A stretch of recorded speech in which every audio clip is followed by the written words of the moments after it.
ಶುಭವಾಗಲಿ ಎಲ್ಲರಿಗೂ. Welcome to Kushmane multi creations. ಇವತ್ತಿನ ರೆಸಿಪಿ ಕ್ಯಾರೆಟ್ ಜ್ಯೂಸ್. ಸುಲಭವಾಗಿ ಮಾಡ್ಕೋಬೋದು, ಪ್ಲಸ್ ಹೆಲ್ದಿ ಆ್ಯಂಡ್ ಟೇಸ್ಟಿಯಾಗಿ ಹೇಗೆ ಮಾಡೋದು ಬನ್ನಿ ನೋಡೋಣ. ಒಂದು ಮಿಕ್ಸಿ ಜಾರಿಗೆ 4ರಿಂದ 5 ಒಣದ್ರಾಕ್ಷಿ ಹಾಕ್ಕೋತಿದ್ದೀನಿ, 1/4 ಟೀ ಸ್ಪೂನ್ ಗಸಗಸೆ,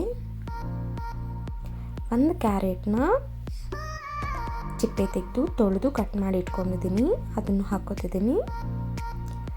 1 ಫುಲ್ ದಾಳಿಂಬೆನ ತೆಗೆದು ಬಿಡಿಸಿಟ್ಕೊಂಡಿದ್ದೀನಿ, ಅದು ಹಾಕ್ಕೋತಿದ್ದೀನಿ. ಈಗ ಸ್ವಲ್ಪ ನೀರು ಹಾಕಿ ಚೆನ್ನಾಗಿ ರುಬ್ಕೋಬೇಕು.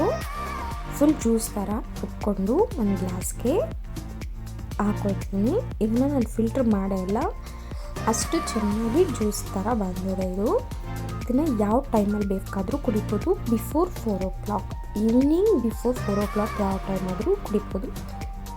ಕ್ಯಾರೆಟ್ ನಿಮ್ಮ ಐಸ್ಗೆ, ನಿಮ್ಮ ಹೇರ್ಗೆ, ನಿಮ್ಮ ಸ್ಕಿನ್ ಲೈಟ್ನಿಂಗ್ ಮಾಡಲಿಕ್ಕೆ ತುಂಬ ಹೆಲ್ಪ್ ಆಗುತ್ತೆ. ದಾಳಿಂಬೆ ನಿಮ್ಮ ಬ್ಲಡ್ನ ಪ್ಯೂರಿಫೈ ಮಾಡಲಿಕ್ಕೆ, ಕಾನ್ಸ್ಟಿಪೇಷನ್ ಪ್ರಾಬ್ಲಮ್ ಇರೋರಿಗೆ, ಹೇರ್ ಫಾಲ್ ಪ್ರಾಬ್ಲಮ್ ಇರೋರಿಗೆ ಅದು ತುಂಬ ಒಳ್ಳೆಯ ಒಂದು ಇಂಗ್ರೀಡಿಯೆಂಟು. ಇದರಲ್ಲಿ ದ್ರಾಕ್ಷಿ ಯೂಸ್ ಮಾಡಿರೋದ್ರಿಂದ ದ್ರಾಕ್ಷಿ ಬಂದು ನಿಮಗೆ ಕಾನ್ಸ್ಟಿಪೇಷನ್ ಪ್ರಾಬ್ಲಮ್ಗೆ ಹೆಲ್ಪ್ಫುಲ್ ಆಗುತ್ತೆ. ಪ್ಲಸ್ ನಿಮ್ಮ ಬ್ಲಡ್ನ ಪ್ಯೂರಿಫೈ ಮಾಡುತ್ತೆ. ಪಿಂಪಲ್ಸ್ ಇದ್ದವ್ರಿಗೆ ಪಿಂಪಲ್ಸ್ ರಿಡ್ಯೂಸ್ ಆಗ್ತಾ ಬರುತ್ತೆ. ಗಸಗಸೆ ಹಾಕಿರೋದ್ರಿಂದ ಗಸಗಸೆ ನಿಮ್ಮ ಬಾಡಿಯಲ್ಲಿ ಗ್ಲೂಟೋಥೈನ್ ಕಂಟೆಂಟ್ನ ಇನ್ಕ್ರೀಸ್ ಮಾಡುತ್ತೆ. ಇದರಲ್ಲಿರೋ ಎಲ್ಲ ಇಂಗ್ರೀಡಿಯೆಂಟ್ಸು ಸೇರಿ ನಿಮ್ಮ ಸ್ಕಿನ್ ಲೈಟನಿಂಗಿಗೆ ಹೆಲ್ಪ್ಫುಲ್ ಆಗುತ್ತೆ. ಟ್ರೈ ಮಾಡಿ ನೋಡಿ.